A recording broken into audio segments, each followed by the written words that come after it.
Okay, technical difficulties aside, we got a good shot of you, Isaac, and let's start again. You had an incident outside your home, and you were investigating someone who was in a car on the passenger side who appeared to be suspicious, correct? Yes. And did you approach the person, or you said you were watching them? At the first I saw somebody sitting in the car wasn't familiar to me. It was somebody sit there, and I said, why is somebody sits by himself in the car?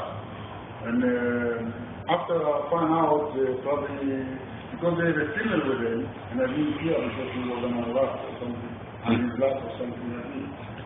And then I approached the car to make him aware I'm watching him because he's not supposed to be there, this car. And somehow, and he looked suspicious, so I took the light on him. So it was a man and a woman, but you couldn't see the woman? I didn't see the woman. And they were maybe having sex or doing something in the car? She was on his lap. Okay. I mean, her head was on his lap. This is what I didn't hear. She was bending down. Okay. And when I turned on the light, she put herself up, and I see he's with the female. Okay. Did they say anything to you? He came out, started to tell me, and I come out also with the car to turn around to have the lights on him. So then he even come to my car, he started to swelling, hit my car once, and I got back, I called the police 911, I said, look, this guy hurt me, and I did a picture with him, he come again, he hurt me again. I didn't recognize the guy, even probably I know his parents before or something. Let me make sure I have this straight. So you're in your own home, which you live here in Miami. You're minding your own business. You look out, you see a suspicious car, and you see two people inside, or see one person in the car. You can't tell if there's another person in there yet, but you see suspicious activity. You go over, you turn the lights on. The guy gets out of the car and begins threatening you, and it turns out that he's in the car with a woman, perhaps having sex or doing something else. And you then call the police. I called the police 911 because the guy said. Okay. Now, when I was with the police with the phone, on the phone with the police all this time, with the dispatcher, until the police arrived.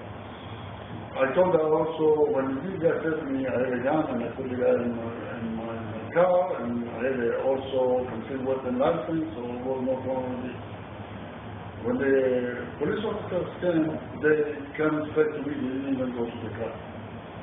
Was the car still there with the guy in it? He was still there. Okay. He was still there, and he got them to me inside the car.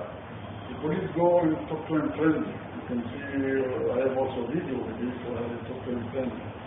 They come to me and they look in some books and suspicious. I was guys. I tried to say, the guy is clean, don't move, stay here, and that's it. And so I say, I wait for him, what they're going to do. And then after 20 minutes, they come to put handcuffs on me. And I said, well, what are you doing? He said, it's not your business what's going on across the street from your house.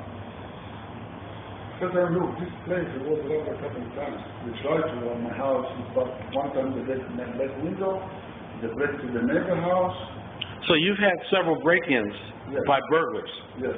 And you were concerned. Sure. And but the police came to you and told you it was none of your business? None of my business. Okay. And there was 3 police officers. One of them, he was, I think it was 1 year before, and he had something against me because I had something with some neighbor, and this policeman said to him, he started to scream at me. I said, you want to listen to the story? He said, no, I don't want to listen to the story. I said, I have to listen to your story? But you tell me, he said, no. I said, so we ended the conversation. So you had a previous kind of a negative encounter with police officers from the same department. Let me ask you about you, just so anybody who wants to know.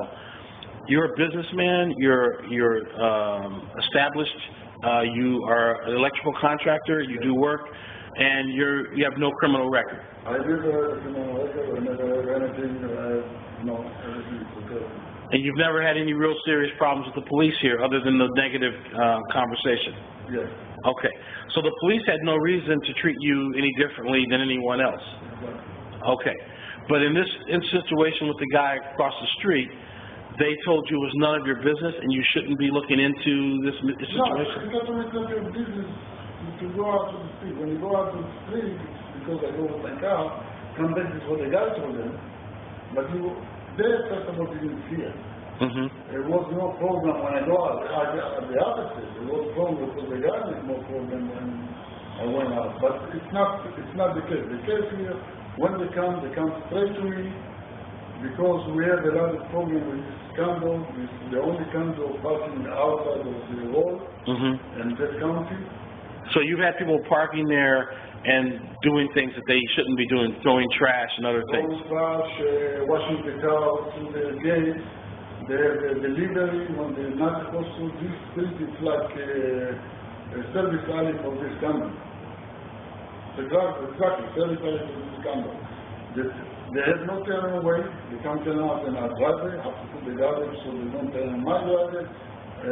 A lot of times they move the garbage to the garbage there. They move it to turn, and if you don't have a car on the driveway, they make a full circle on your driveway. So people are pulling in your driveway, constant traffic, and bothering you, and you feel that you need to take the need to look into it sometimes. Well, let me ask you this. You ended up handcuffed in the back of a police car for several minutes, and you have medical issues that affected you. How did you end up handcuffed when you're the one that called the police? This is what I don't understand. First, I asked him, why you handcuffed me? Like he said, it's not your business. So I said, okay, why you handcuffed me? What are you going to do? He said, we're going to take you there. Well, let me back up. When did he handcuff you? How did that happen? Take me back to that moment. When first they come to touch my car without my permission. I said, I have the gun on the seat, you can see.